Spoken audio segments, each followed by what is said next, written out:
segundo ano, que saudade dos senhores. Saí de onde? Saí de trás da câmera. Estou gravando sozinho, por isso faço movimentação bizarra mesmo. Gostaram da minha vinheta? Fiz essa vinheta especialmente para os senhores. Bem bizarra, acho que é a mais feia do YouTube. Mas eu fiz de coração, para distrair vocês aí, para vocês verem uma vinheta. É quando chega o professor de história na sala. Ei! Beleza? Pessoal, hoje a gente vai dar sequência ao nosso conteúdo de história. Frente 1, módulo 12 e 13, beleza? Marca lá, ó, professor Heitor, Profeitor, Colégio Gênesis no Instagram, quem puder, bota a hashtag saudades e hashtag história S2, que é a hashtag do momento. Tô fazendo várias hashtags para vocês postarem, beleza? E aí eu reposto e eu posso ver os senhores também. Quem puder tirar foto estudando, porque só vocês estão me vendo, é legal ver vocês também. Vejam só, pessoal, hoje a gente vai entrar num tema super importante, super interessante, que é a independência do Haiti. O que eu quero que vocês saibam? Que na aula passada a gente já estava falando de influências do iluminismo na América. Então nós vimos a independência dos Estados Unidos, nós vimos o Brasil, os movimentos emancipacionistas do Brasil, e hoje eu quis trazer uma aula mais tradicional, lousa e giz não, né? Porque aqui em casa não tem giz, mas lousa e canetão para vocês, beleza? Independência do Haiti é uma coisa que muita gente tem dificuldade, ela tem aparecido bastante nos vestibulares, e a gente vai entender esse processo de forma bem simples e bem tranquila.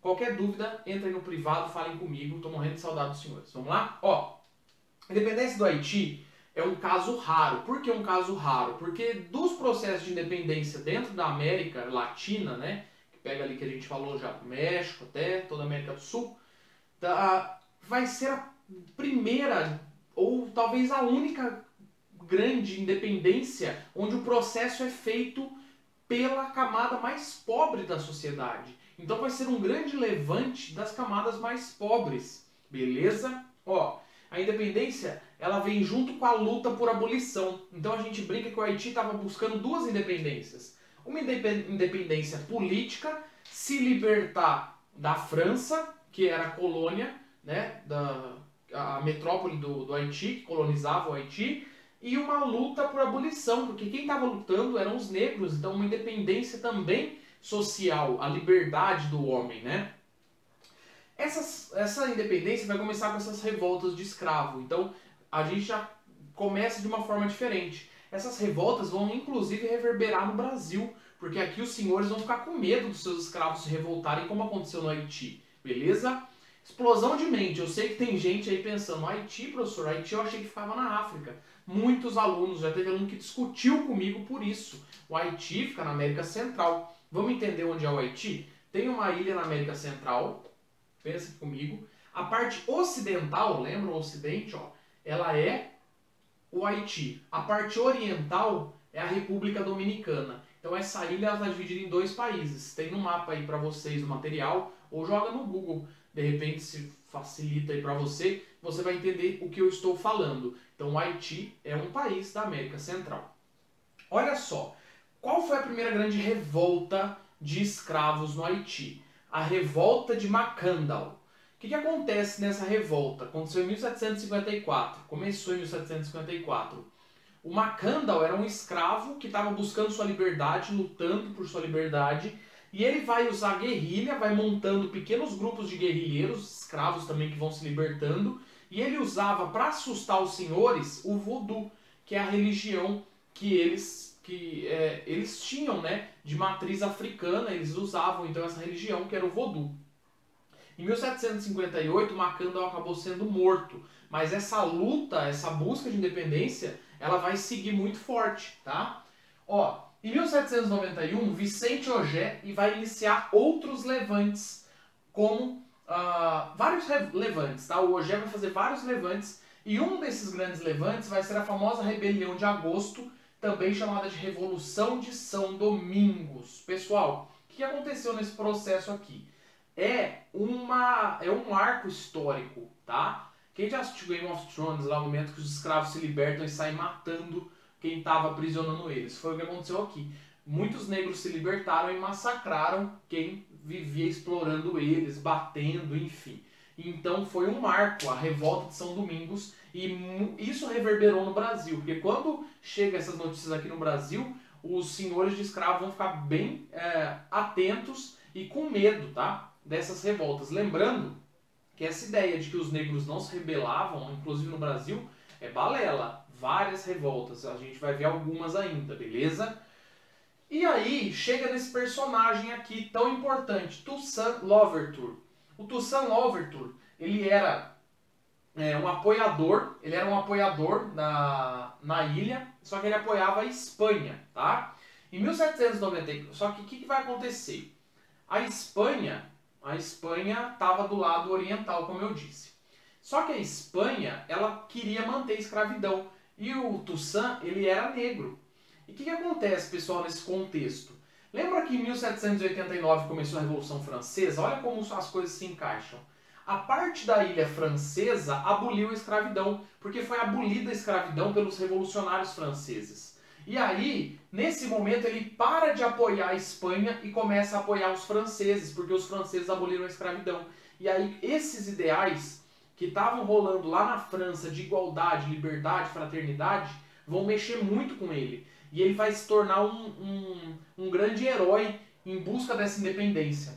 Então, ele muda de lado, ele vai apoiar os franceses, porque naquele momento, franceses estavam lutando pela independência e deixando também as colônias buscarem a abolição da escravatura, por exemplo. Em 1801, ele vai tomar a ilha, ele na verdade chegou a tomar toda a ilha, tá? Até a parte espanhola, e ele vai declarar a independência. Só que isso não durou muito. Por quê? Caiu a Revolução na França, a gente já estudou isso. Napoleão assumiu. E quando Napoleão assumiu, ele manda homens para ir lá e retomar a ilha. O Louverture, ele é preso e ele é levado até a França, junto com sua família, todo mundo preso, e ele acaba morrendo na França de pneumonia. Um herói. Muita gente considera o Louverture um dos principais libertadores das Américas, tá? Mas, oficialmente, ele não é considerado um libertador, porque ele não oficializou a independência. Veio Napoleão e tirou essa independência que ele tinha conquistado. Só para curiosidade de vocês, Libertadores das Américas, a Copa, homenageia homens que buscaram a independência de países das Américas. Os Libertadores das Américas. Vocês não sabiam disso, né? Olha só, e aí como que foi essa independência de fato? Em 1825, após muitos conflitos, muitas buscas por independência, o Haiti, que é a parte ocidental, ficou livre da França, tá? Só que estava separado da República Dominicana de domínio espanhol, beleza? Ó, professor, por que o Haiti tem tantos problemas econômicos até hoje? Ó, crises, golpes, imperialismo, Estados Unidos várias vezes imperando ali dentro, e até hoje eles não conseguiram unificar um governo. Desde aquela época até o presente, mesmo com a independência em 1825, eles têm muitos problemas de unificação, de debate político, de conseguir, enfim, formar um governo estável, tá? Então, dentro de muitas crises, muitos golpes de Estado, o Haiti até hoje não conseguiu se estabilizar. E a República Dominicana, que é a outra parte da ilha, como eu disse, a ilha é dividida em duas. Ela era influenciada muito pelo Haiti, é óbvio, e quando o Haiti fica independente, a República Dominicana também declara sua independência em 1821. E foi anexada ao Haiti em 1822. Então, em 1822, o Haiti é a ilha toda, ó, unificou, tá? Só que começa um movimento na República Dominicana para separar de novo. Em 1838, João Paulo Duarte cria a sociedade secreta La Trinitaria, e a La Trinitaria começa a debater como separar-se do Haiti. Em 1844, essa entidade já forte, já o movimento pronto, consegue independência do Haiti.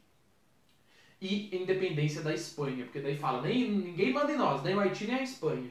Em 1863, o Haiti se torna uma ameaça para eles, eles tinham medo de que o Haiti tomasse de novo e eles não iam conseguir controlar uma invasão do Haiti para unificar de novo a ilha e ficar só um país, porque são dois, né?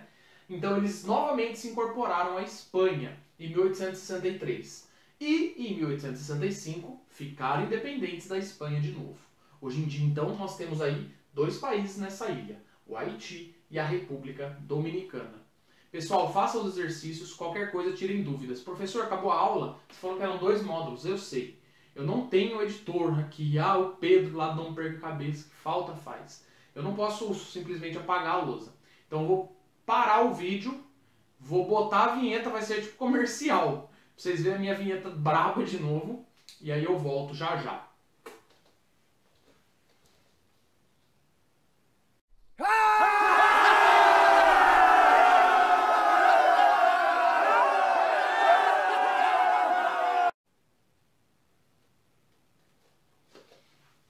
Voltei, voltei contra a lousa. Gostaram da vinheta que passou de novo? Cadê? Vamos lá. Pessoal, módulo 13. Crise no Império Colonial Espanhol. Pessoal, a Espanha... O que é esse módulo, professor? Só para vocês entenderem. A gente está falando então de influência na América. A Espanha ela era o maior império do mundo. Lembra que a gente falou isso? A Espanha foi a que achou ouro, conseguiu fazer o metalismo, acumulou muito. Então ela está ricaça. Só que ela vai sofrer algumas crises. E isso vai fazer entrar em decadência seu império colonial. As colônias vão começar a buscar a liberdade. A gente já vai falar disso. Então, quando a gente fala em crise no Império Colonial Espanhol, é um momento que todo esse poder da Espanha começa a ruir, começa a dar ruim. A Espanha vai ver uma crise sucessória com o rei Carlos II, que não conseguiu ter filhos. Isso era um problema na época. Até porque um já tinha casado com cara de outro reino, aquele negócio, né? A filha casou e o primo casou. Então estava todo mundo bem ligado. As monarquias estavam todo mundo preso um com o outro. Se você não tem um filho para manter a linha sucessória, quando você vê o rei de outro país, tomava seu território. E foi o que aconteceu aqui.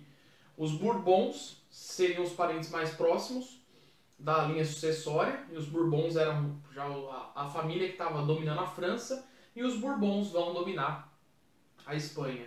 A gente vai dar destaque para 2 reis nesse momento.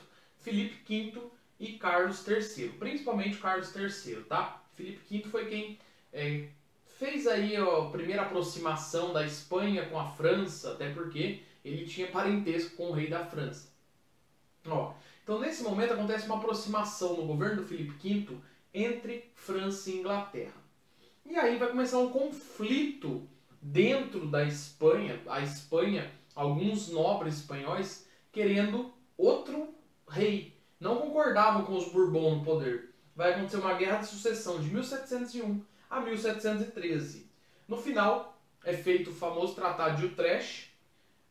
Também vocês podem achar nas provas Tratado de Utrecht. E no final da história ficou o Filipe V mesmo. O tratado definiu que ia ser o Bourbon Filipe V no poder.